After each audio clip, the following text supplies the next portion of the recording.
Independent television, 24 ঘন্টায় খবর।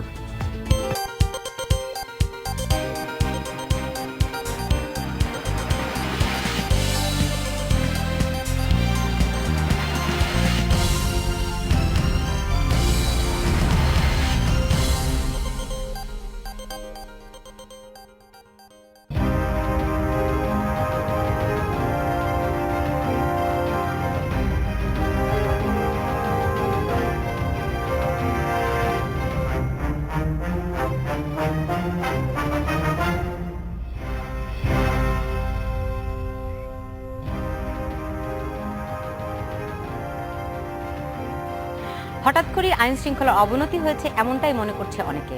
একই দিনে ঢাকায় পিডিবির সাবেক চেয়ারম্যান জঙ্গি কায়দায় খুন হলেন, ঘটল পাবনায় ধর্মযাজককে খুনের চেষ্টা। অন্যদিকে চট্টগ্রামে উদ্ধার হলো গ্রেনেড ও বিস্ফোরক। চট্টগ্রামের ওই ঘটনায় আটক জেএমবির সামরিক প্রধান নিহত হলেন কথিত গ্রেনেড বিস্ফোরণে। আর এসবের বাইরে 2 বিদেশি হত্যার উদ্বেগ তো আছেই। এসব নিয়েই বাংলাদেশ এখন।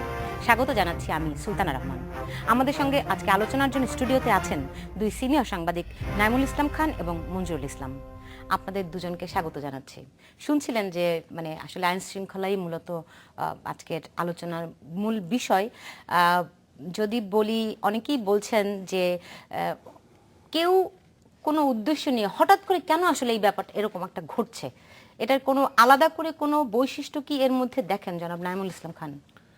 জি, আমি কিছু বৈশিষ্ট্যমণ্ডিত হত্যাকাণ্ড দেখি। এটা উদ্বেগজনক এবং এগুলির ব্যাপারে আমাদের সংশ্লিষ্ট আইন শৃঙ্খলা রক্ষাকারী বাহিনী, আমাদের ইন্টেলিজেন্স, যারা যারা জননিরাপত্তার কাজে সংশ্লিষ্ট, তাদের আমরা আসলে দেখতেও চাই যে তারা এই বিষয়গুলি নিয়ে ভাবছেন, গভীরভাবে অনুসন্ধান করছেন, রিসার্চ করছেন, অ্যানালাইজ করছেন এবং এগুলি প্রতিরোধের জন্য ব্যবস্থা নিচ্ছেন। কিন্তু এটা একই সূত্রে না। যেমন ধরেন ওই যে পীর ভদ্রলোকের হত্যাকাণ্ড, এটা এই ধরনের কিছু হত্যাকাণ্ড এর আগেও হয়েছে, ওইগুলির একটা রিলেশন দেখা যায়। কিন্তু এই রিলেশন মানে এই না যে তারা একের পর এক একদম সিরিয়ালি হত্যাকাণ্ড করছে, কিন্তু আবার হয়েছে। যেমন ব্লগার হত্যাকাণ্ডের একটা আবার আমরা প্রবণতা দেখেছি। আমরা যে ইতালীয় নাগরিক এবং জাপানি নাগরিকের হত্যাকাণ্ডের এটাও একটা আমি বলবো যে ফেনোমেনা দেখলাম। এটা এভাবে পরপর 2টা ঘটনা এর আগে কখনো আমাদের ঘটে না। এর আগে বিচ্ছিন্নভাবে সৌদি একজন কর্মীর, দূতাবাস কর্মীর আর আনোয়ার চৌধুরীর উপর হামলা, এটাই ছিল মোটা দাগে আমার। তো পৃথিবীর যে কোনো দেশে এরকম ঘটনা ঘটলে এইগুলোকে আইন শৃঙ্খলা পরিস্থিতির অবনতি হিসেবে বলা হয় না। এটা আমাদের পার্থক্য করতে হবে। এটা উদ্বেগজনক হত্যাকাণ্ড, এর মধ্যে কিছু যোগসূত্র আমরা স্পষ্ট দেখতে পাই। সেগুলি কিছু ইঙ্গিত দেয় যেটা আমার দেশের জন্য অত্যন্ত বিপজ্জনক হতে পারে। সুতরাং এগুলি নিয়ে অত্যন্ত সতর্ক, সক্রিয় হওয়ার প্রয়োজন রয়েছে। কিন্তু আইন শৃঙ্খলা পরিস্থিতির অবনতি বলতে বোঝাবে এই যে আমি এই স্টুডিও থেকে অনুষ্ঠান করে বেরিয়ে যেতে নিশ্চিতভাবেই উদ্বিগ্ন থাকব। আমি আমার বাচ্চাকে স্কুলে দিতে পারবো না, এটাই দেখা যাচ্ছে দিনের পর দিন। এখন কি সেরকম পরিস্থিতি মনে হচ্ছে? মোটেই না, মোটেই না। আচ্ছা, মঞ্জুরুল ইসলাম, নাইমুল ইসলাম খান যেমনটি বলছিলেন যে আসলে কিছু সিমটম আসলে দেখা যাচ্ছে, কিছু ইঙ্গিত দেখা যাচ্ছে, বিশেষ করে বিদেশি 2 হত্যাকাণ্ডের ঘটনায়। এটা আমি যদি টাইমস অফ ইন্ডিয়ার রিপোর্ট, তারা একটা প্রতিবেদন প্রকাশ করেছে, সেখানে তারা বলছে যে বিদেশি খুনে জামায়াত সংশ্লিষ্টতা, তারা আসলে সেখানকার ইন্ডিয়ার ভারতের যে গোয়েন্দারা আছে তারা এই সংশ্লিষ্টতার কথা বলছে। তো সঙ্গে তারা যুক্ত করছে যে যেহেতু আপনি জানেন হাই প্রোফাইলের 2 জন যুদ্ধাপরাধীর বিচার, খুব আমি যদি ভোরের কাগজের রেফারেন্স দিই, তারা এটা প্রধান শিরোনাম করেছে সাকা মুজাহিদের ভাগ্য নির্ধারণ নভেম্বরেই, খুব একটা কাছাকাছি ঘনিয়ে আসছে। ফলে এর সঙ্গে কি এটার কোনো রিলেশন আছেন টাইমস অফ ইন্ডিয়া যেমনটা বলছে? ধন্যবাদ। এখন পর্যন্ত যেহেতু প্রকৃত অপরাধী যারা, তাদেরকে ধরা যায়নি, ফলে প্রত্যেকেই কিন্তু প্রেডিকশন করছে। আপনি সূচনা করেছেন যে এই বিষয়টা নিয়ে, যে কেউ কেউ বলছেন আইন শৃঙ্খলা পরিস্থিতি অবনতি ঘটেছে। নাইম ভাই তার দীর্ঘ অভিজ্ঞতা এবং চমৎকার বিশ্লেষণী ক্ষমতা উনি একভাবে ব্যাখ্যা দিলেন। আমি একটু ভিন্ন রকম ভাবে দেখি বিষয়টা। আমার কাছে যেটা মনে হচ্ছে, নাইম ভাই ওই জায়গাটা আমি একমত যে আইন শৃঙ্খলা পরিস্থিতি অবনতি বলতে ওই জায়গাটা বোঝায় যে প্রত্যেকটা নাগরিক যখন নিজেকে অনিরাপদ মনে করে। বাংলাদেশে সেই পরিস্থিতি নেই, আপনিও বললেন, আমিও তার সাথে একমত। এর কথা বলে আমি যেটা বলতে চাই, তাহলে বাংলাদেশে ঘটছেটা কি? যেই বিষয়টা ঘটছে, এটা আমার কাছে যেটা মনে হয় একজন সাংবাদিক হিসেবে, যে অপরাধীরা কিন্তু অপরাধ করে তাদের সুবিধা মতো সময়ে, এমন না যে আইন শৃঙ্খলা রক্ষাকারী বাহিনীর সুবিধাজনক সময়ে তারা অপরাধ করবে। ফলে অপরাধী চক্র তারা কিন্তু প্যারালালি চলে আইন শৃঙ্খলা রক্ষাকারী বাহিনীর মতো করেই। আইন শৃঙ্খলা রক্ষাকারী বাহিনী যে আইন অনুযায়ী যেভাবে চলে সতর্ক থাকে, অপরাধীরাও ঠিক তাদের প্যারালালি সতর্ক থেকে তাদের অপরাধ প্রবণতা করে থাকে। এই জায়গায় সেই অপরাধী চক্র তাদের প্রক্রিয়াগুলো, তাদের কর্মকাণ্ডগুলো একের পর এক সংগঠিত করছে। সেটা বিচ্ছিন্নভাবে বিভিন্ন অপরাধী চক্র হতে পারে, অথবা এককভাবে একটি অপরাধী চক্রের বিভিন্ন গ্রুপগুলো হতে পারে। ফলে আমি এই জায়গাটা বলবো যে হ্যাঁ, আমাদের এখানে অপরাধী চক্র সক্রিয় হয়ে উঠেছে, একের পর এক অপরাধ প্রবণতা ঘটছে, অপরাধ প্রক্রিয়া সম্পন্ন হচ্ছে, হত্যাকাণ্ড ঘটছে। এই জায়গায় আবার দায়টা হচ্ছে আইন শৃঙ্খলা রক্ষাকারী বাহিনী। এখানে আমার একটা প্রশ্ন আপনাকে করতে চাচ্ছিলাম, আপনি বললেন যে প্যারালালি দুইটা ফোর্স একই সঙ্গে চলে, আইন শৃঙ্খলা রক্ষাকারী বাহিনীও অপরাধ দমন করতে চায়, অপরাধীরাও চায় যে অপরাধ করতে। ফলে যখন অপরাধীরা আসলে সাকসেসফুল হয়ে যায়, তারা যখন অপরাধ সংগঠিত করতে পারে, সঙ্গে কিন্তু তাহলে আসে আইন শৃঙ্খলা বাহিনীর ব্যর্থতা, নাকি? অবশ্যই, এক অর্থে সরলভাবে বললে, কিন্তু এটার মধ্যে আবার অনেকগুলো বিশ্লেষণের বিষয় আছে। এই বিশ্লেষণের মধ্যে একটি খালি বলি, ওই যেটা আপনি রেফারেন্স দিলেন টাইমস অফ ইন্ডিয়ার খবরটি, যে আমরা যখন বিশ্লেষণ করতে থাকি যে অপরাধটা এই সময় ঘটছে কেন একের পর এক, সে জায়গায় তিনটি কারণ সাধারণত আমরা দেখি। একটি হচ্ছে আইন শৃঙ্খলা রক্ষাকারী বাহিনীর নির্লিপ্ততা, যদি আমরা লক্ষ্য করি। কারণ সকল সমাজে, বাংলাদেশের সকল সমাজে আইন শৃঙ্খলা রক্ষাকারী বাহিনী তৎপর থাকে বলেই অপরাধীরা কিন্তু কিছুটা নিষ্ক্রিয় থাকে কখনো কখনো। তারা সেই সুযোগটি খোঁজে যে কখন আইন শৃঙ্খলা রক্ষাকারী বাহিনী কিছুটা নির্লিপ্ত। তাহলে কি নির্লিপ্ত এখন ছিল?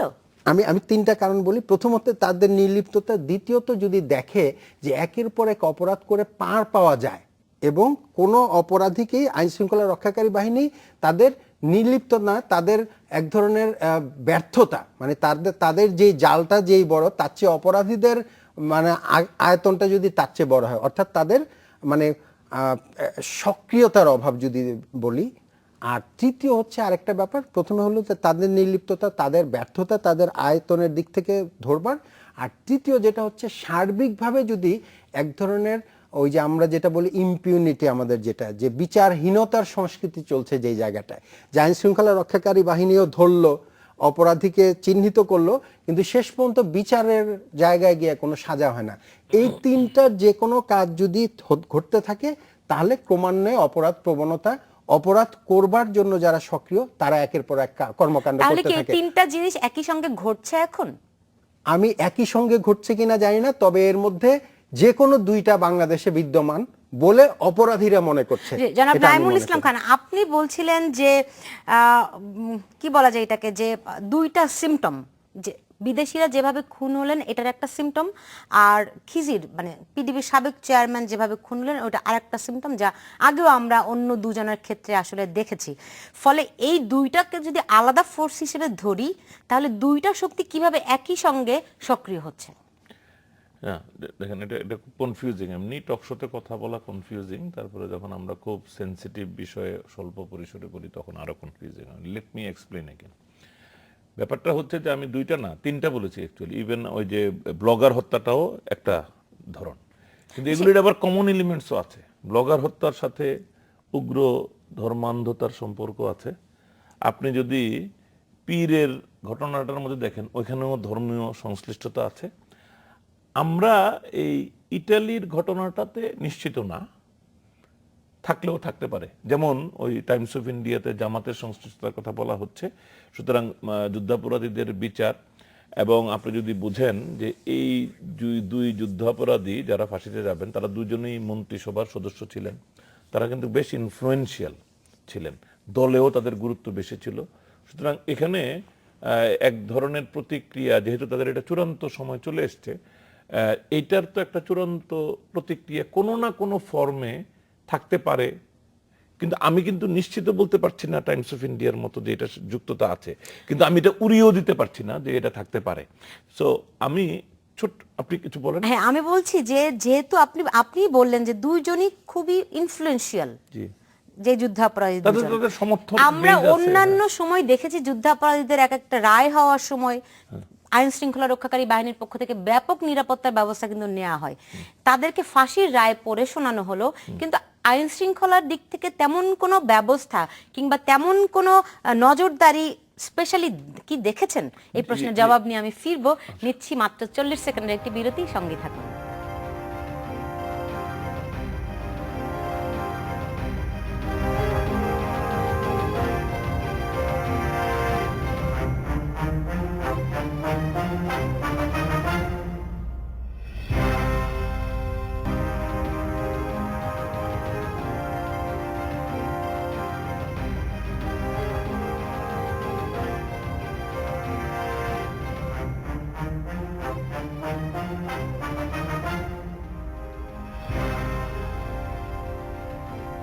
বিরতির পর ফিরে এলাম, দেখছেন বাংলাদেশ এখন।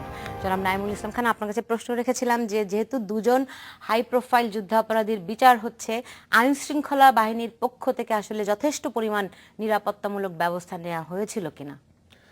প্রথম কথা হচ্ছে যে আইন শৃঙ্খলা বাহিনী সবসময় তাদের কাছে যে তথ্যপত্র থাকে, ইন্টেলিজেন্স থাকে, সেটার ভিত্তিতে ব্যবস্থা নেয়।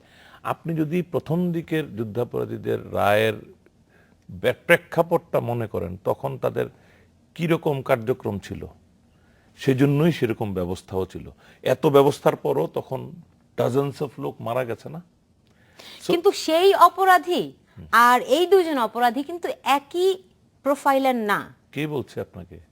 কে বড়? কে বড়? হ্যাঁ। সালাউদ্দিন কাদের চৌধুরী। এরা তাদের সালাউদ্দিন কাদের চৌধুরী, এবং আমি নিঃসন্দেহে বলতে পারি সালাউদ্দিন কাদের চৌধুরী আর আলী হাসান মোহাম্মদ মুজাহিদ দুইজন কামারুজ্জামান কিংবা কাদের মোল্লা দুইজনের চেয়ে অনেক বেশি অনেক হাই প্রোফাইল। সেটা আমি বলছি না, হাই প্রোফাইলের প্রশ্ন না, আমি বলছি পুলিশ কাজ করে ইন্টেলিজেন্সের ভিত্তিতে। এখন ইন্টেলিজেন্স যদি বলেন, গতকালই বার্নিকাট একটা কনফারেন্সে কিন্তু বলেছেন যে তারা আইন শৃঙ্খলা বা এরকম হামলা হতে পারে এরকম আভাস কিন্তু দিয়েছে। শোনেন, হামলাটা যদি বড় আয়োজন হয় এটা ঠেকানো যায়। এখন আপনি যতই, আমি এখন আপনাকে একটা ইন্টেলিজেন্স দিই, আগামী 48 ঘন্টার মধ্যে বাংলাদেশের কোথাও না কোথাও 72 ঘন্টার মধ্যে অবশ্যই একজন লোক মারা যাবে, আপনি এটা ঠেকান। ভাই, এইগুলি বার্নিকেট না, বার্নিকেটের টোটাল দেশও যদি বাংলাদেশে আসে ব্যবস্থাপনায়, দে উইল ফেল।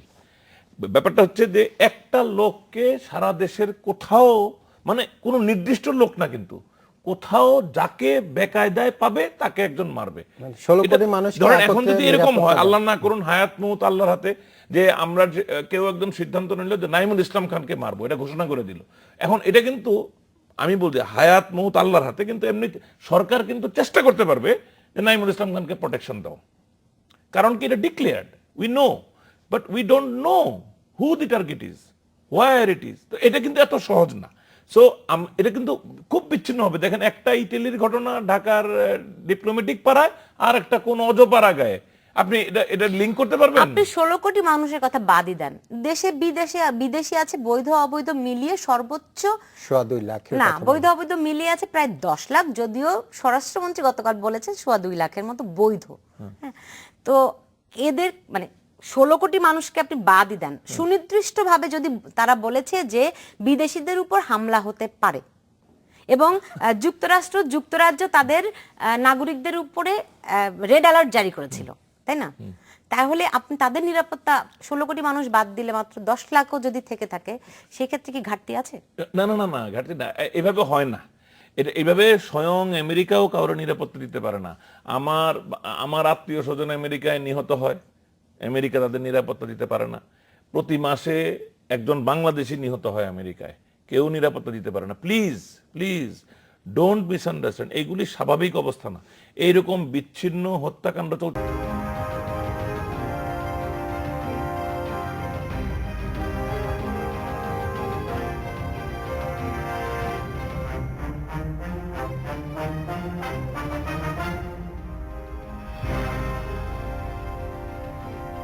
বিরতির পর ফিরে এলাম, দেখছেন বাংলাদেশ এখন। জনাব নাঈমুল ইসলাম খান, আপনার কাছে প্রশ্ন রেখেছিলাম যে যেহেতু দুজন হাই প্রোফাইল যুদ্ধাপরাধীর বিচার হচ্ছে, আইন শৃঙ্খলা বাহিনীর পক্ষ থেকে আসলে যথেষ্ট পরিমাণ নিরাপত্তামূলক ব্যবস্থা নেওয়া হয়েছিল কিনা? প্রথম কথা হচ্ছে যে আইন শৃঙ্খলা বাহিনী সবসময় তাদের কাছে যে তথ্য উপাত্ত থাকে, ইন্টেলিজেন্স থাকে, সেটার ভিত্তিতে ব্যবস্থা নেয়। আপনি যদি প্রথম দিকের যুদ্ধাপরাধীদের রায়ের প্রেক্ষাপটটা মনে করেন, তখন তাদের কিরকম কার্যক্রম ছিল, সেজন্যই সেরকম ব্যবস্থাও ছিল। এত ব্যবস্থার পরও তখন ডাজনস অফ লোক মারা গেছে না। কিন্তু সেই অপরাধী আর এই দুজন অপরাধী কিন্তু একই প্রোফাইলের না। কে বলছে আপনাকে? কে বড়?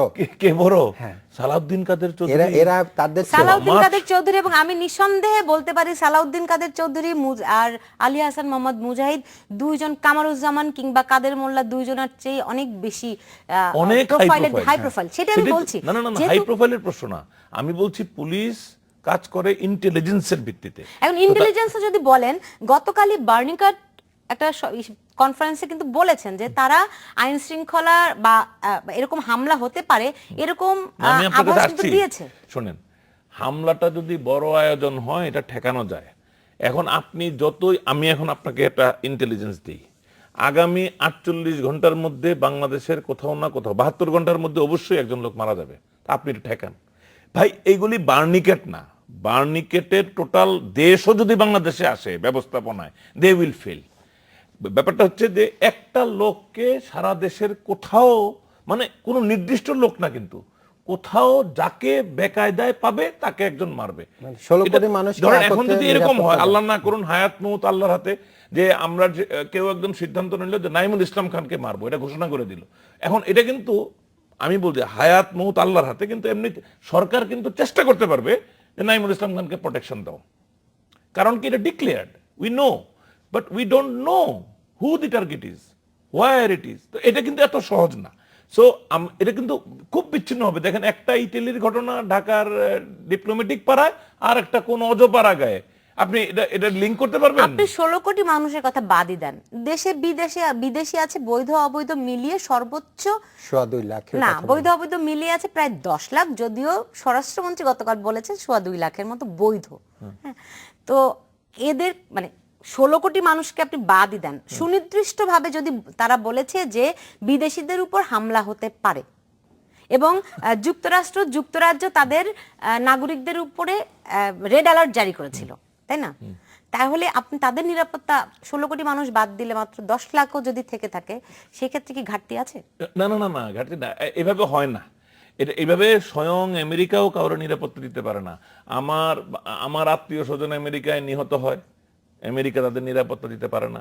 প্রতি মাসে একজন বাংলাদেশি নিহত হয় আমেরিকায়, কেউ নিরাপত্তা দিতে পারে না। প্লিজ ডোন্ট মিসআন্ডারস্ট্যান্ড, এইগুলি স্বাভাবিক অবস্থা না। এইরকম বিচ্ছিন্ন হত্যাকাণ্ড চলতে একজন বাংলাদেশি নিহত হয় আমেরিকায়, কেউ নিরাপত্তা দিতে পারে না। প্লিজ ডোন্ট মিসআন্ডারস্ট্যান্ড, এইগুলি স্বাভাবিক অবস্থা না। এইরকম বিচ্ছিন্ন হত্যাকাণ্ড চলতে থাকবে, এগুলি সবই উদ্বেগজনক, সবই আমরা অ্যাভয়েড করতে চাই। পৃথিবীর শ্রেষ্ঠতম দেশ বাংলাদেশের পুলিশ তো জনসংখ্যার প্রপোর্শনে তুচ্ছ, আমেরিকার জনসংখ্যার সাথে তাদের পুলিশের যে প্রপোর্শন, তারপরও আমেরিকাতে পারে না। একটা স্কুলে ঢুকে 10 জনকে মেরে যায়, তাদের কোনো ইন্টেলিজেন্স থাকে না, কিচ্ছু থাকে না, কারণ একটা বিচ্ছিন্ন লোক হঠাৎ করে তার মাথায় ডিসিশন নেয়, হাতে অস্ত্র আছে, যায় এবং শুট করে। এইগুলি আমেরিকান ইন্টেলিজেন্স দিয়েও সম্ভব হচ্ছে না, আমেরিকান পুলিশের সফিস্টিকেশন দিয়েও সম্ভব হচ্ছে না। আমি বলতে চাচ্ছি যে এই রকম রংপুরের কোথায় একজন বিদেশি কখন কোথায় বেরিয়ে যাবে, তাকে কিভাবে নিরাপত্তা দিবে, এটার কোনো মেকানিজম পৃথিবীতে নাই। যদি আপনার সন্ত্রাসীরা খুব বেশি, পুলিশ বাহিনীর চেয়ে তাদের সংখ্যা কি বেশি, যদি তারা সেটি নির্ধারণ করতে পারে যে রংপুরের অমুক জায়গায় এক বিদেশি আছে, আমার আইন শৃঙ্খলা রক্ষাকারী বাহিনী তাহলে সেটি কেন জানবে না?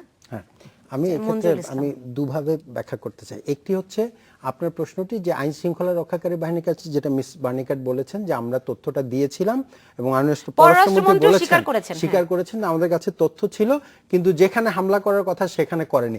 এই উত্তরটি আমার কাছে খুবই খেলো একটি উত্তর মনে হয়েছে, কারণ হামলাকারীরা কি বলে দেবে যে কালকে যেরকম জনাব খান বললেন যে অমুককে এরকম নির্দিষ্ট করে, তো বলে না। ফলে যাই হোক, কিন্তু আমরা আবার নাগরিক হিসেবে দৃশ্যমান আলোচনা এই কারণে হচ্ছে আমরা কিন্তু জানতে চাই, শুনতে চাই যে বিদেশি দূতাবাস যখন তথ্য দিল, এরপরে বিদেশি নাগরিকদের সতর্কতা দেবার বা কি পদক্ষেপ নেওয়া হয়েছিল, এটা কিন্তু আমরা নাগরিক হিসেবে জানতে চাই।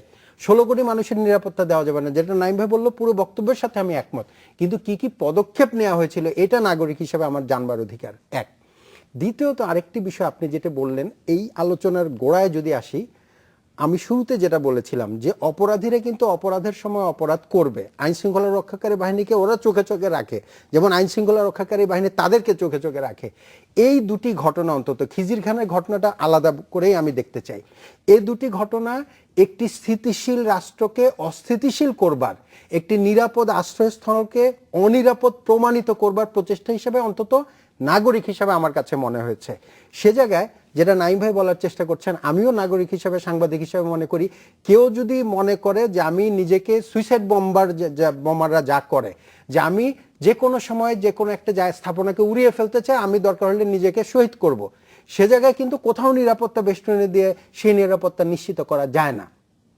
এটাকে রেখেই আবার কথা হচ্ছে যে একটি গোষ্ঠী তো পরিকল্পিতভাবে আমাদের রাষ্ট্রকে অনিরাপদ প্রমাণিত করতে চায়, এটা তো আমাদের আইন শৃঙ্খলা রক্ষাকারী বাহিনী জানেন। এই তথ্যের পাশাপাশি যখন সুনির্দিষ্ট তথ্য দেওয়া হয় যে পশ্চিমা স্বার্থের উপরে আঘাত আনা হবে, তখন আমাদের আইন শৃঙ্খলা রক্ষাকারী বাহিনী কি কি পদক্ষেপ নিয়েছিলেন, অথবা দেশের যে কোনো জায়গায় বিদেশি নাগরিকরা আজকে যেমন বলছে যে দেশের সর্বত্র যারাই বিদেশি নাগরিক আছে তাদের নিরাপত্তা নিশ্চিত করা হয়েছে, তার আগে কিন্তু আমরাই সমালোচনা করেছি যে কেন এই ধরনের সতর্কাবস্থা জারি করলো দূতাবাসগুলো।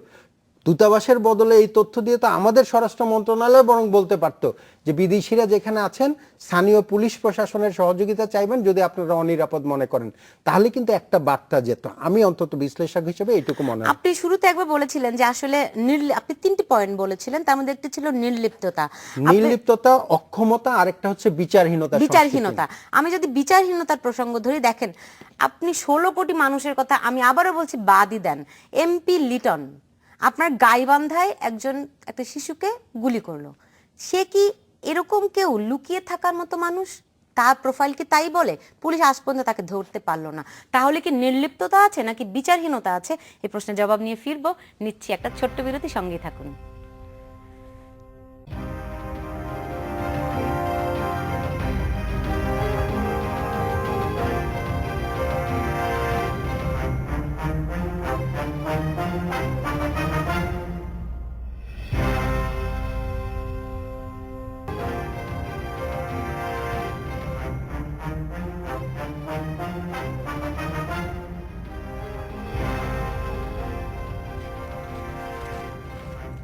বিরতির পর ফিরে এলাম, দেখছেন বাংলাদেশ এখন।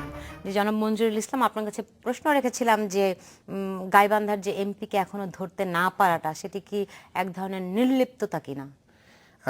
এক অর্থে আপনি ব্যাখ্যা করা যায় নির্লিপ্ততা, কিন্তু আমার কাছে যেটা মনে হচ্ছে আইন শৃঙ্খলা রক্ষাকারী বাহিনীর পক্ষে কথা বলবার জন্য না, তিনি একজন সংসদ সদস্য এবং ইতিমধ্যে কিন্তু 2টি পদক্ষেপ নেওয়া হয়েছে তার বিরুদ্ধে, যেটা বাংলাদেশের ইতিহাসে কিন্তু প্রধানমন্ত্রী নিজে নির্দেশও দিয়েছেন তাকে ধরার জন্য। সেটাই বলছি না, প্রথম নির্দেশনা হচ্ছে তার যে অস্ত্র ছিল সেটা জমা দেওয়ার পরে সেই লাইসেন্স বাজেয়াপ্ত করা হয়েছে। দ্বিতীয় হচ্ছে মামলাটি নেওয়া হয়েছে, এখন হচ্ছে আইন শৃঙ্খলা রক্ষাকারী বাহিনীর দায়িত্ব তাকে গ্রেফতার করা। ইতিমধ্যে আপনাদের টেলিভিশনের মাননীয় স্বরাষ্ট্রমন্ত্রী বলেছেন তিনি যদি স্বেচ্ছায় আত্মসমর্পণ না করেন, এইটা আমার ধারণা আইন শৃঙ্খলা রক্ষাকারী বাহিনী, এর আগে আমরা দেখেছি সাবেক প্রধানমন্ত্রীকেও কিন্তু এক ধরনের শ্রদ্ধা দেখিয়েছেন, মানে ওয়ারেন্টি এসে পৌঁছানে অনেক দিনে সেই ধানমন্ডি থেকে পর্যন্ত, গুলশান পর্যন্ত। ফলে তিনি পালিয়ে কোথাও যাবেন না, তার মতো এরকম একজন সংসদ সদস্য তো আর লুকিয়ে থাকতে পারেন না। সাবেক প্রধানমন্ত্রীর সঙ্গে কিংবা আমি যদি সুনির্দিষ্ট করে বলি বিএনপি চেয়ারপারসনের সঙ্গে কি এমপির তুলনাটা চলে কিনা? আসলে তিনি একজন সংসদ সদস্য, আইন প্রণেতা, বরং বিএনপি চেয়ারপারসন এখন কিছুই না, উনি একটি পার্টির চেয়ারপারসন। আমি যদি সাংবিধানিক পদ হিসাব করি, ওনার মর্যাদা অনেক গুরুত্বপূর্ণ। ফলে আমার ধারণা আইন শৃঙ্খলা রক্ষাকারী বাহিনী তারা নিশ্চিত যে তাকে যে কোনো সময় চাইলেই ধরে আনা যাবে, তারা এক ধরনের সময় দিচ্ছেন। আরেকটি কারণ হচ্ছে এই যে ঘটনাগুলো এই সময়টা কি সবাইকে দেয় জনাব নাইমুল ইসলাম খান? তাহলে কি আইন সবার জন্য সমান হয়? সময় নিচ্ছে, আইন সবার জন্য সমান কে বলছে আপনাদের? মানে আইন কোন কাগজে কলমে তো বলে না, না না, কাগজে কলমেও না। কাগজে কলমে কেউ ডিভিশন পায় জেলে, কেউ ফ্রিজ পায়, টেলিভিশন পায়। কাগজে কলমে যে ভালো লয়ার নিতে পারে সে বেইল পায়, যে ভালো লয়ার নিতে পারে না। আইন তো সমানই আছে, কিন্তু আইনটা বোঝার মতো একজন লয়ার সামনে আনার সামর্থ্য তো আমার নাই। তো এইগুলি প্রকৃত বিচারে রিয়েলিটিতে আমরা তো আলোচনা করতে হবে, রিয়েলিটিতে, যে তত্ত্ব কথায় তো গেলে হবে না। উনি একজন এমপি, তো ওনার ধরাটা একেবারে যে কোনো যেন তেন ভাবে ধরবে না, একদম সাধারণ নাগরিককে যেভাবে ধরবে এটা ধরবে না। এখন এটা ঠিক কিনা, এটা মানে মানে সংবিধান নাগরিককে সমান অধিকার দিয়েছে সেখানে কিনা, যেটা আবার একটা ডিফারেন্ট আলোচনা, সেটা নিয়ে অবশ্যই হতে পারে, সেই পয়েন্ট অফ ভিউতে এখানে দোষ ত্রুটি আছে। কিন্তু আমরা তো একটা বাস্তবতার আলোকে যে এটা কিরকম হওয়ার কথা, আমার মনে হয় একজন এমপিকে ধরার ক্ষেত্রে যেহেতু প্রধানমন্ত্রী বলে ফেলেছেন, সুতরাং এটার ক্ষেত্রে আমি আর শিথিলতা হবে আশা করি না। এটা আপনি দেখবেন দুইটার একটা জিনিস ঘটবে, হয় উনি সারেন্ডার করবেন না, এরকম একটা গুজব কিন্তু আজকে সারাদিনই আদালত প্রাঙ্গণে ছিল যে আজকে যে কোনো সময় তিনি সারেন্ডার করতে পারেন। আগামীকালও এরকম একটি, যেহেতু আছে করেন নাই, কালকে এরকম আছে। কিন্তু আমি বলছি শাহাদাতের ব্যাপারেও কিন্তু সময় দেওয়া হয়েছে, মানে পুলিশ তাকে খুঁজে পাবে না 3 দিন 4 দিনে, এটা কিন্তু আমরা বিশ্বাস করি। কিন্তু আমি বলছি যে দেশে যেহেতু এরকম একটা পরিস্থিতি, আপনারাও বলছেন যে আসলে ঠিক পরিস্থিতিটা ঠিক স্বাভাবিক না, তাই তো? তো সেই ক্ষেত্রে মানুষের জন্য আসলে এই যে তাকে ধরতে না পারাটা কি বার্তা দিবে? ধরে নিচ্ছে তিনি নিজেই হয়তো সারেন্ডার করবেন। এমপি সাহেবের ঘটনাটা কি, এমপি সাহেবের অপরাধটা কি? তিনি একটি শিশুকে গুলি করেছেন, গুলির সে স্বাভাবিক তার বিরুদ্ধে অবস্থায় হত্যার চেষ্টা মামলা হয়েছে। মামলা হয়েছে, কিন্তু আমরা আবার জানি যে এই এমপির ওই ছেলেটাকে হত্যার কোনো পরিকল্পনা ছিল না। He was not in his senses for some reason. আমি কিন্তু তার অপরাধ লঘু করার চেষ্টা করছি না, যা বাস্তব ফ্যাক্টস। কখনো কিন্তু আমরা যত ইমোশনালি কথা বলি, ফ্যাক্টস চেঞ্জ হবে না, কারণ কোনো কিছু দিয়ে প্রমাণ করা যাবে না যে এই ছেলেটাকে সে হত্যা করতে চেয়েছিল। তার কোনো কারণ আছে, there is no reason and he was not attempting to do that. কিন্তু ঘটনাটা ঘটেছে, কি ঘটেছে? তার বন্দুক থেকেই বা তার পিস্তল থেকেই ওই ছেলেটার গায়ে গুলি লেগেছে। তিনি নিজেই করেছেন? না, নিজেই করেছেন অবশ্যই, তার গুলি থেকে তার আঙ্গুলের টিপেই এটা হয়েছে। দুটো এক জিনিস হবে না কিন্তু, বিফোর দি কোর্ট এটা একই রকম হবে না, আমরা যত যাই বলি না কেন। আমি বলতে চাচ্ছি যে এইটা তার চরম উচ্ছৃঙ্খলা, একজন সংসদ সদস্যের কাছ থেকে এটা কোনো মতেই বরদাস্ত করার জন্য না, যে কোনো নাগরিকের কাছ থেকে না। সুতরাং তার শাস্তি তাকে পেতে হবে, আমরা সেটা দেখতে চাই এটার সাথে। কিন্তু আমি বলছি যে এটা কেন বললাম যে এই রকম একটা অপরাধের অপরাধীকে এত হন্যে হয়ে খুঁজতে হবে, তুলকালাম করে ফেলতে হবে তা নয়। কারণ আমি আবারও বলি, পুলিশ জানে সে কোথায় আছে। আমি টু বি ভেরি অনেস্ট, তারা যথাযথ পলিটিক্যাল সিগন্যালস লাগে, বাস্তবতা পলিটিক্যাল সিগন্যালস লাগে। এখন আমরা জানি এটা হয়ে গেছে, সুতরাং এখন পুলিশ বলবে ভাই আমরাও অ্যারেস্ট হয়েছি। বিএনপি যখন ক্ষমতায় একটা ছোট্ট কথা বলে শেষ করি, আমরা আজকের কাগজ করি তো আমাদেরকে অ্যারেস্ট করবে। আমি আজকের কাগজের সম্পাদক, আমাদেরকে ফোন করছে, তখন ল্যান্ড ফোনের যুগ, যে আপনাকে অ্যারেস্ট করতেই হবে, এখন আপনি কখন সুবিধা হয় বলেন। আমরা তখন সংক্ষেপে বলছি, আলাপ আলোচনা করে আমাদের পেস্টিংটা হয়ে গেলে এসে নিয়ে দেন। বলে ঠিক আছে, তাহলে আমরা 11টা-12টার দিকে চলে আসবো, আপনি তাহলে কাজটা শেষ করেন। এখন আপনি কি বলবেন পুলিশ আমার সাথে যোগ সাজস করছে? ভাই, this is how things happen. এগুলি রিয়েল লাইফে এরকম কিছু ঘটে। আমি শুধু এটুকু বলছি যে এই আইন প্রণেতা এমপি এটা ঘৃণ্য কাজ করেছেন, আমরা তীব্র নিন্দা জানাই, তার শাস্তি চাই। এবং আপনারা দেখবেন একটু ধৈর্য ধরলে যে স্বাভাবিকভাবেই তাকে অ্যারেস্ট করা হবে। আমাদের টপ পোস্ট জায়গা থেকে ইনস্ট্রাকশন চলে গেছে, আমাদের এখানে যে রাজনৈতিক প্রভাব আছে সেই জায়গাতেও আর কোনো দ্বিধা নাই, সুতরাং এটার একটা সমাধান হবে। এই ঘটনা আপনি যেটি বলেন, তিনি সেলফ ছিল না, মানে সজ্ঞানে ছিলেন না, তারপরে তিনি এমপি, যাই হোক সেই প্রসঙ্গে নাইবা বললাম। কিন্তু এই ঘটনাটি নাঈমুল ইসলাম খান যেমন সিম্পল ভাবে বললেন, ঠিক সেই রকম সিম্পল ভাবে অন্য আরেকটি দলের একজন নেতা যদি করতেন, একইভাবে কি তার সঙ্গে প্রক্রিয়াটি অনুসরণ করা হতো? হয়তো না, রিয়ালিটি হচ্ছে প্রবলেম এটা। কিন্তু ব্যাপারটা হচ্ছে, আমরা এই আলোচনা নিয়ে আমরা কিন্তু আজকে প্রবলেম সলিউশনের নিয়ে যদি আলোচনা করতে চাই, আমাদের সারা বাঙালি জাতির, সারা দেশের মানুষের মধ্যে উদ্বিগ্ন কিন্তু আমরা কয়েকটি পরপর ঘটনা। সেই জায়গার মধ্যে আজকে এমপি মঞ্জুর ইসলাম লিটনের যেই ঘটনাটি, তার দায়িত্বহীনতা, তার ধরেন এক ধরনের নেশাগ্রস্ত হয়ে তার গুলি ছোড়া, অসভ্যতা এবং একজন আইন প্রণেতার কাছ থেকে তো দূরের কথা, সাধারণ নাগরিকের কাছ থেকে এটা প্রত্যাশা করা যায়। তাহলে তার সঙ্গে তো আইনি প্রক্রিয়া অনুসরণ করার কি আছে? এখানে হচ্ছে এটা নিয়ে যে আপনি আমি আলোচনা করছি না, এটাও কিন্তু জাতির একটা ওয়েস্টেজ অফ টাইম। আমি সরি টু সে, এটা আমার পার্সোনাল কমেন্ট। কারণ কি, আইন শৃঙ্খলা রক্ষাকারী বাহিনীর কাছেও কিন্তু প্রায়োরিটি এখন হচ্ছে ওই যে বিদেশি কয়জনকে হত্যা করে আমাদের স্বাভাবিক আইন শৃঙ্খলা পরিস্থিতিকে যারা চ্যালেঞ্জ করতেছে, 16 কোটি মানুষকে নিরাপত্তাহীনতার একটা আবরণ দিয়ে দিচ্ছে, সেই জায়গাটা খুঁজে বের করা। যদি এটা না থাকতো, আমি আপনাকে নিশ্চিত করে বলি, যদি এই ঘটনাগুলো না ঘটতো, তাহলে আমার ধারণা এর মধ্যে তিনি কারাগারে থাকতেন। ঠিক উল্টাটাও তো হতে পারতো, যে যেহেতু নিশ্চিত করে বলি, যদি এই ঘটনাগুলো না ঘটতো, তাহলে আমার ধারণা এর মধ্যে তিনি কারাগারে থাকতেন। ঠিক উল্টাটাও তো হতে পারতো, যে যেহেতু এরকম একটা অস্বাভাবিক পরিস্থিতি, মানুষকে আইন শৃঙ্খলা বাহিনী যে যথেষ্ট তৎপর আছে, সেই পারসেপশনটি দেওয়ার জন্য হলেও তাকে গ্রেফতার করা যেতে পারো, কিংবা ওই এমপি নিজে এসে আত্মসমর্পণ করতে পারতেন। তাহলে কি একটা বিপরীত ঘটনা ঘটতে পারতো না? বর্তমান পরিস্থিতিকে মানে মানুষের ভিতরে একটা আস্থা তৈরির একটা সুযোগ কি থাকতো না? আমি আবারও বলি, পৃথিবীতে বহু দুর্ধর্ষ হত্যাকাণ্ড ঘটে, আমাদের চাইতে শ্রেষ্ঠতর দেশে এরকম হয় না, এত সহজে সবকিছু ঘটে যায় না। 1, 2, মঞ্জুরুল ইসলাম কিন্তু বলেছেন, এবং এটা আমরা সবাই জানি, আমাদের আইন শৃঙ্খলা রক্ষাকারী বাহিনীরও সীমাবদ্ধতা আছে, তাদের উইকনেসেস আছে, তাদের ওই যে যেটা বলেছে, কখনো নির্লিপ্ততা, কখনো নিষ্ক্রিয়তা, কখনো আবার দুর্দান্ত সাহসিকতা, কখনো আবার তারা পৃথিবীর শ্রেষ্ঠ অপারেশন করে। এই পুলিশ বাহিনী যখন হেফাজতের বিরুদ্ধে অ্যাকশন করে, আমি আপনাকে বলছি পৃথিবীর শ্রেষ্ঠতম একটি অপারেশন তারা করেছে, যেটার জন্য তাদেরকে আমি তো মনে করি জাতীয়ভাবে পুরস্কৃত করার কথা বাংলাদেশ পুলিশ বাহিনীকে ওই অপারেশনের জন্য। আমাদের এই একই পুলিশ বাহিনী ওই শান্তি মিশনে গিয়ে পৃথিবীর যে কোনো জায়গায় শ্রেষ্ঠ ভূমিকা রাখছে। সুতরাং এগুলি একটা মিশ্র জিনিস। আমি আবারও বলছি, আমাদের পুলিশের দুর্বলতা আছে, অক্ষমতা আছে। আপনার পত্রিকা আমাদের অর্থনীতি, এটা কিন্তু সেকেন্ড লিড স্টোরি করেছে কি, দেখেন এমপি লিটন পালিয়েছেন, খুঁজে পাচ্ছে না পুলিশ। আপনি কিন্তু বলেছেন পুলিশ জানে কোথায় আছে। আরে বাবা শুনেন, প্রথম কথা হলো, এটা হলো রিপোর্টারের রিপোর্ট। আমি আপনাকে বলছি, আমি আপনাকে নিশ্চয়তা দিয়ে বলছি, আমাদের পুলিশ জানে উনি কোথায় আছে। এটা আমি আপনাকে আসলে তাহলে কিভাবে করে জানে? তাহলে আসলে রিপোর্ট যেগুলি হয় আর আমরা যেগুলি জানি, সেইগুলি আসলে কতখানি ফারাক, এই প্রশ্নের জবাব নিয়ে ফিরবো। নিচ্ছে একটা ছোট্ট বিরতি, সঙ্গে থাকুন।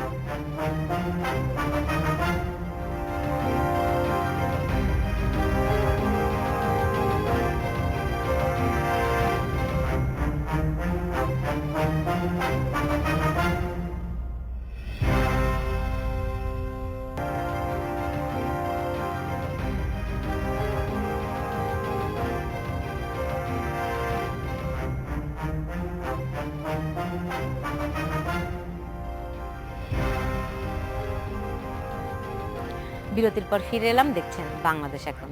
যে আমি প্রশ্ন রেখেছিলাম যে আসলে সাংবাদিকরা যা জানে তার মানে আসলে সবটুকু লেখা তো সম্ভব নাও, কিন্তু কতখানি লিখি না। এটা সাংবাদিকের ব্যাপার হলো, সাংবাদিক জানলেই লিখতে পারে তা না, কারণ সাংবাদিক লিখতে গেলে ওই জানাটা আবার সাবস্টেনশিয়েট করতে হয়।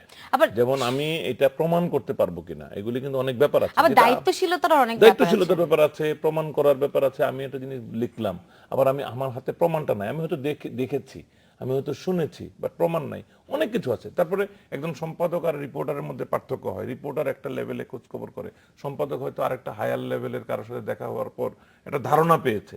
এগুলি নানানভাবে কাজ করে। আর একটা কমন সেন্সেরও ব্যাপার থাকে। বাংলাদেশের পুলিশ, বাংলাদেশের একজন এমপি কোথায় থাকবে জানবে না, it is a nonsense idea. আমি ওইভাবেই বলছি। আর আমি এটুকুও জানি যে সত্যিকারের যদি রাষ্ট্র চায় কোনো একটা সন্ত্রাস বা কোনো কিছুকে দমন করার, পুলিশকে যদি জেনুইনলি ওইভাবে যেটাকে বলা হয় ইনস্ট্রাক্ট করা হয়, তারা পারবে, সম্ভবত এখনো পারবে, এবং তারা পেরেছে। কিন্তু বিভিন্ন সময় আমাদের এখানে বিভিন্ন রকম সন্ত্রাসী পুলিশের সফলতা অনেক এরকম। কিন্তু আমি যদি বলি, ফেসবুকে বাংলাদেশ এখন যে পেজ, সেখানে মহিদুল ইসলাম একটি মতামত দিয়েছেন। তিনি বলেছেন, সরকার ইচ্ছে করলে 24 ঘন্টার মধ্যে এদেরকে ধরতে পারে, কিন্তু করবে না, কারণ কেঁচো খুঁড়তে সাপ বের হতে পারে। ব্যাপারটা কি আসলেই তাই? না, আমি আবার এইরকম সরল মন্তব্যের পক্ষে না। সরকার 24 ঘন্টা চাইলে করতে পারে যে কোনো সাধারণ ঘটনা দুর্ঘটনার ব্যাপারগুলো। এটাকে আমি কিন্তু এর আগে বলেছিলাম, কেউ যদি পরিকল্পিতভাবে একটি দল, একটি গোষ্ঠী বা একটি সন্ত্রাসী চক্র যদি চায় পরিকল্পিতভাবে অপরাধ সৃষ্টি করা, একের পর এক মানে খুন বা হত্যাকাণ্ড ঘটানো, সেটাকে কিন্তু চাইলে ওই যে বললাম আইন শৃঙ্খলা রক্ষাকারী বাহিনীর সাথে প্যারালালি তারা চলে, কিন্তু এইটা একটা ব্যাপার। সেখানটা আমি আরেকটা কথা বলি, যেমন নাইম ভাই আবার বললেন যে আমাদের পুলিশ বাহিনী চাইলেই সবসময় পারে, কখনো কখনো ঘটনা সত্য, কিন্তু তারপরও কেন এই জায়গায় করা যায় না? আমরা কেন জানি যে যুদ্ধাপরাধীর বিচারের যখন নাকি মামলা চলছে এই সরকারের দৃঢ় পদক্ষেপ জানি, দৃঢ় সংকল্পের ঘোষণা জানি, তারপরও মাওলানা আবুল কালাম আজাদের কথা সুলতান আপনার মনে আছে যে ওনাকে একদিন পরেই তার বিরুদ্ধে চার্জশিট হবে, সকলে জানে মিডিয়া, কিন্তু তিনি পালিয়ে গেলেন। আমরা আজকে পর্যন্ত খোঁজই জানলাম না কেন, কিভাবে পালিয়ে গেলেন। আজকে পর্যন্ত আমরা সাগর রুনি হত্যাকাণ্ডের অপরাধ চক্রে কারা, সেই তদন্তের কোনো সুরাহা পেলাম না। আমি যেই কথাটা বলেছিলাম যে বিচারহীনতার সংস্কৃতি, নির্লিপ্ততা অথবা অক্ষমতা, তিনটার প্রত্যেকটাই কিন্তু এই সাগর রুনি হত্যাকাণ্ডের ক্ষেত্রে কিন্তু সত্য আমি মনে করি, যে কোনো একটা অথবা তিনটাই সত্য। যদি আজকে সাগররুনি হত্যাকাণ্ডের মতো ঘটনা আমরা যদি সত্যিকার তদন্ত করে অপরাধীদের বের করতে পারতাম, অপরাধীদের তো ভাড়া করে কেউ না কেউ মূল লোকটা কাজ করায় যে বিহাইন্ড দ্য সিনে থাকে, সেটা পলিটিক্যাল কারণে হোক, সেটা কোনো অর্থবিত্তের কারণে হোক, অথবা রাষ্ট্রকে অস্থিতিশীল করার কারণে হোক, অথবা জঙ্গিবাদের পক্ষ নেওয়ার জন্যই হোক। তো মূল যারা ক্রীড়নক তারা কিন্তু এই সুযোগটি পেত না কাউকে ব্যবহার করে। যদি দেখা যেত যে এই যে যাদেরকে ব্লগারদের হত্যা করা হলো, একটিরে যদি কুল কিনারা করতে পারতাম, কারো যদি মৃত্যুদণ্ড নিশ্চিত করা যেত, তাহলে কিন্তু অন্য কেউ কিন্তু সাহস করতো না। আবার আরেকটা বলি, আইন শৃঙ্খলা রক্ষাকারী বাস্তবতা হচ্ছে আমাদের এখানে অর্থের লেনদেন, দুর্নীতি এবং সুশাসনের অভাব, এই দুইটাও কিন্তু আমাদের অপরাধ যে একের পর এক ঘটছে এর একটা জন্য দায়ী। কারণ এই ক্ষেত্রে আমরা জানি অপরাধ চক্ররা কিন্তু অনেক অর্থবিত্তের মালিক, তারা কিন্তু ওই অর্থ দিয়ে আইনকেও, শুধু কি আপনি দেখেন জনাব নাইমুল ইসলাম খান, গতকাল আপনার চট্টগ্রামে যেই বলা হলো জেএমবির সামরিক শাখার প্রধানকে গ্রেনেড সহ ধরা হলো, সকালবেলায় তিনি আবার গ্রেনেড বিস্ফোরণে মারাও গেল, সেই একই রকম গল্পই যে তার উপর হামলা করা হয়েছিল।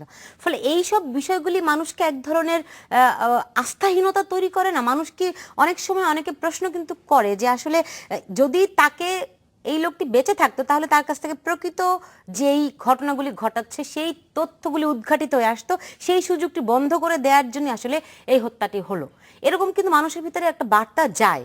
তাহলে সেই ক্ষেত্রে করণীয় কি আছে? না, আমি আপনার সাথে দ্বিমত করছি না, কিন্তু এটাই একমাত্র প্রতিক্রিয়া না। মনে করেন যে কোনো অপরাধীকে ধরে ক্রস ফায়ারে মেরে ফেললো বা এনকাউন্টারে করে মেরে ফেললো বা এরকম ঘটনা তো ঘটছে। তো এগুলি ঘটলে অনেক মানুষ আছে মনে করে খুব ভালো হয়েছে, অনেক মানুষ মনে করে এটা মানবাধিকারের লঙ্ঘন, তার মধ্যে আমরাও পড়ি। আমরা ভদ্রলোক, একটু মানবাধিকার সচেতনতা আছে, তো আমরা মনে করি যে বিনা বিচারে এটা হতে পারে না, এটা আমরা মনে করি, সে যত বড় অপরাধী হোক। আবার কেউ কেউ বিশেষজ্ঞ থাকতে পারেন, তারা মনে করতে পারেন যে ওই লোকটাকে না মানলে সম্ভবত আরও কিছু তথ্যপত্র পাওয়া যেত ইত্যাদি ইত্যাদি। এখন প্রকৃত ঘটনাটা কোন কারণে কি করা হয়েছে, এটা যারা করেছে তাদের সঙ্গে কথাবার্তা বলে গভীর অনুসন্ধান রিসার্চ না করে জানা যাবে না। কিন্তু এটি যে একটি ঘটনার ক্ষেত্রে ঘটছে তা কিন্তু না, একটি ঘটনা তো না, এটা তো প্রায়ই ঘটে। কিন্তু আমার কথাটা হলো প্রায়ই ঘটে বলে আমরা যখন বলি র্যাব ঘটায়, পুলিশ ঘটায়, আমি এটার সাথে ভিন্ন মত পোষণ করি। এটা র্যাব ঘটায় না, এটা রাষ্ট্র। এটা রাষ্ট্রকে তার সিদ্ধান্ত পরিবর্তন করতে হবে। আমি আবার বলি, আমি অনেকবার বলেছি, র্যাব নামে একটা প্রতিষ্ঠান নিজে নিজে তৈরি হয়নি যে আমরা কয়জন মিলে একটা ক্লাবের মতো র্যাব করলাম, আমরা মিলে লোকজনকে মারবো, মেরে দেশে শান্তি প্রতিষ্ঠা করব অথবা 2 পয়সা কামাবো, এরকম করে কিন্তু কোনো র্যাব প্রতিষ্ঠিত হয়নি। র্যাব রাষ্ট্র গঠন করেছে, রাষ্ট্র তাদেরকে কিছু দায়িত্ব দিয়েছে, সেই দায়িত্ব তারা পালন করে, এবং এই তারা যে গল্পগুলি বলে এই গল্পগুলি আমাদের কাছে বিসদৃশ্য লাগে, কিন্তু সরকার বা রাষ্ট্রের কাছে এগুলি বিসদৃশ্য লাগে না। কারণ লাগলে তারা তো অ্যাকশন নিত, তারা দেখুন অ্যাকশন নিচ্ছে না, মানে তাদের একটা প্রচ্ছন্ন নীতিগত সমর্থন আছে। তারা চাচ্ছে যে আপাতত আইন শৃঙ্খলার একটা উন্নতি, শান্তি শৃঙ্খলা বজায় রাখা, দুর্বৃত্তদেরকে নিয়ন্ত্রণ করার জন্য এটা একটা স্ট্র্যাটেজি হিসেবে সম্ভবত নিয়েছে। সুতরাং যখন এটাকে আমি একটা প্রবণতা হিসেবে দেখি, যদি এমন হয়তো বিচ্ছিন্নভাবে পুলিশ একটা ঘটনা ঘটায়, বিচ্ছিন্নভাবে র্যাব একটা ঘটনা ঘটেছে, তখন আমি বলতাম এটা র্যাব দায়ী। কিন্তু আমি এখন এগুলিকে র্যাব দায়ী মনে করি না, পুলিশ দায়ী মনে করি না। এটা আমি দায়ী বলবো না, এর দায়িত্ব রাষ্ট্রের। রাষ্ট্র এবং সরকার সিদ্ধান্ত নেবে তারা এগুলো চলুক চায় নাকি এগুলির বন্ধ চায়, সেই অনুযায়ী রাষ্ট্র সিদ্ধান্ত নেবে এবং আমরা সেটা রাষ্ট্র দেখব। কি চায় যে তাহলে এরকম বিচার বহির্ভূত হত্যাকাণ্ড ঘটতে থাকুক, অপরাধী বিচারের মুখোমুখি না হোক? রাষ্ট্র কি সেটি কোনো, আমি যদি বলি সভ্য রাষ্ট্র, সেটি কি কখনো চায়? এই প্রশ্নের কোনো জবাব নিয়ে সভ্য- আমি ফিরবো। নিচ্ছে একটা ছোট্ট বিরতি, সঙ্গেই থাকুন।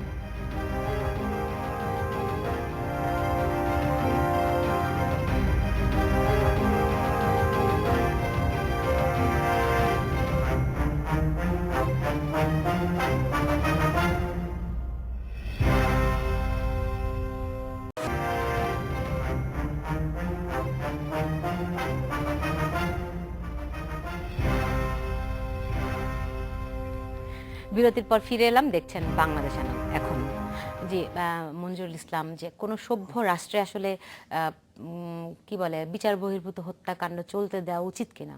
না, সরাসরি উত্তর হচ্ছে না। কিন্তু পৃথিবীর কোনো রাষ্ট্র আমার জানা নাই যেখানে এই ধরনের বিচার বহির্ভূত হত্যাকাণ্ড ঘটে না। যারা সবচেয়ে বেশি সোচ্চার, মার্কিন যুক্তরাষ্ট্র সহ ইউরোপিয়ান ইউনিয়ন, সেখানে বিচার বহির্ভূত হত্যাকাণ্ডের মৃত্যুর সংখ্যা বাংলাদেশের তুলনায় অনেক বেশি। গুয়ান্তানামো বে আপনি থেকে যদি- শুরু করে কত উদাহরণ চান? হ্যাঁ, সেটা যদি নাই বলি, একেবারে সামাজিকভাবে মাত্র কদিন আগে আপনি জানেন যে মার্কিন যুক্তরাষ্ট্রে যখন নাকি ওই যে ওপেন ফায়ার করছিল, তাদের যে কোনো লোকটা ওপেন ফায়ার করে প্রথম কাজ হচ্ছে সেটাকে আগে মেরে ফেলে। এই যে সর্বশেষ যে 10 জন নিহত হলো কলেজে, তার মানে কি কোনো হত্যাকাণ্ডকে আমরা সাপোর্ট করি? সেটা না।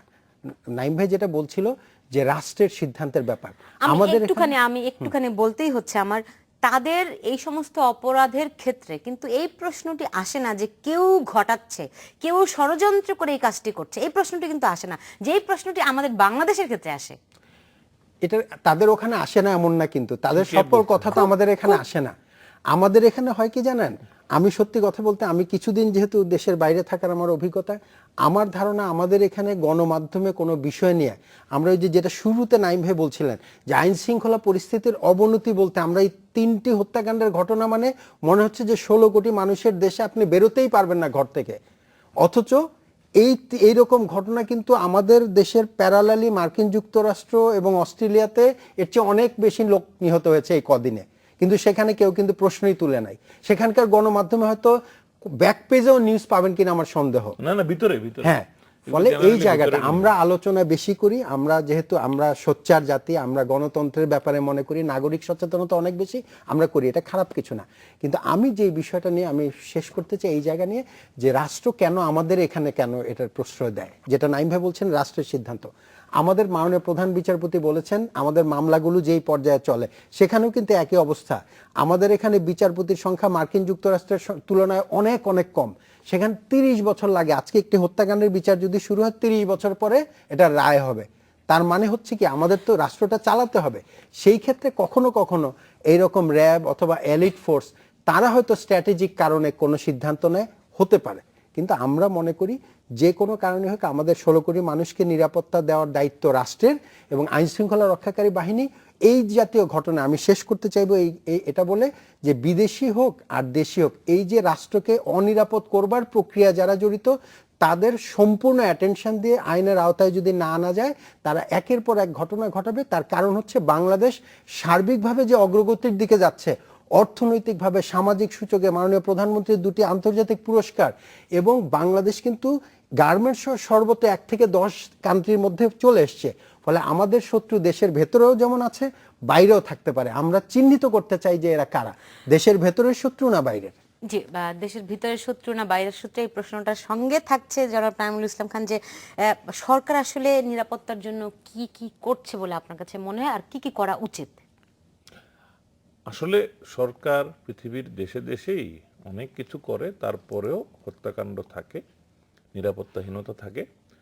তো তার মানে কি এই যে আমরা বলবো যে ভাই যা আছে এরকমই থাকেন না, আমাদের প্রচেষ্টা আরো বাড়াতে হবে। আরেকটা হলো যেটা মঞ্জু বলেছেন, যে প্রথমত একটা বিচ্ছিন্নভাবে রংপুরে একটা হত্যাকাণ্ড ঘটে যেতে পারে, কিন্তু আমরা আসলে তারপরে দেখতে চাই যে এর তদন্ত এবং এটার সর্বাত্মক যে আইন শৃঙ্খলা পরিস্থিতির সাথে জড়িত সকলের মিলিত প্রচেষ্টা, চিন্তা ভাবনা, এটা আমরা দেখতে চাই। আমরা দেখতে চাই কাজ হচ্ছে, আমরা দেখতে চাই তাদেরকে বিচারের তদন্ত করা হচ্ছে, বিচারের মুখোমুখি করার চেষ্টা করা হচ্ছে। ওই জায়গাটাতে বরং আমরা একটা উচ্চতর দেশ বা উন্নত দেশের তুলনায় সেই জায়গাটাতে আমরা পিছিয়ে। ওই জায়গাটা আমাদেরকে সমৃদ্ধ করতে হবে। সেই জায়গাটাতেও কিন্তু পুলিশ বাহিনীর ক্ষেত্রে সীমাবদ্ধতা আছে। সীমাবদ্ধতা কি? যে আমরা মানে জনসাধারণ, আমাদের জনসংখ্যার সাথে প্রপোর্শনের পুলিশ নাই। যে পুলিশ আছে তারা রাজনৈতিক প্রোটোকল, নানান রকম রিজার্ভ, এটা সেটা ভীষণ কনস্ট্যান্টের মধ্যে কাজ করতে হয়, তাদের রিসোর্স কম, ইত্যাদি ইত্যাদি। কিন্তু আমি এগুলি একটিও তাদেরকে এক্সকিউজ দেওয়ার জন্য বলছি না, কিন্তু আমরা যদি এগুলি আবার মাথায় না রাখি তাহলে আমরা অনেক সময় বুঝতে পারবো না কেন কোথায় হয়। একটা তো নির্লিপ্ততার জন্য, নিষ্পৃহতার জন্য, নিষ্ক্রিয়তার জন্য অনেক ঘটনা ঘটে, আবার কতগুলি ঘটনা ঘটে তাদের মানে ওই সীমাবদ্ধতা, অক্ষমতার জন্য।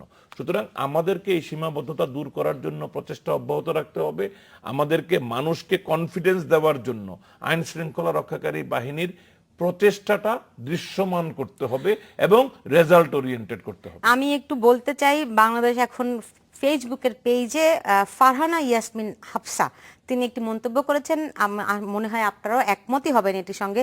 শুধু সরকারকে দোষ দিলে হবে না, আমাদের সবাইকে সচেতন হতে হবে।